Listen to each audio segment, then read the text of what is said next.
Bienvenue dans cette capsule vidéo sur les techniques de séparation des mélanges. Pour séparer un liquide et un solide insoluble, on va utiliser la technique de la filtration. C'est la même chose que pour faire du café. Le papier filtre va retenir le solide et le liquide va le traverser. Ce qui reste dans le papier est appelé résidu, et ce qui va dans le récipient est appelé filtrat. La deuxième technique est appelée la décantation. Cela permet également de séparer un liquide d'un solide insoluble ou de deux liquides non miscibles. En attendant un certain temps, le plus dense se placera en bas du mélange. On n'a plus qu'à récupérer celui qui se trouve en haut. L'appareil à droite est une ampoule à décanter.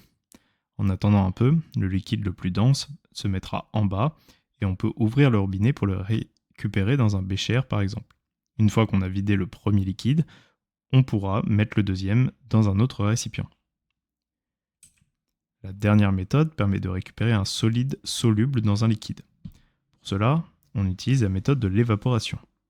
On chauffe le mélange, et le liquide va devenir gazeux. Il restera uniquement le solide. C'est le principe des marais salants. L'eau de mer va dans des réservoirs, l'eau s'évapore et on n'a plus qu'à récupérer le sel à la fin. Voilà, tu connais maintenant les méthodes pour séparer les mélanges. Je te souhaite bon courage pour tes révisions.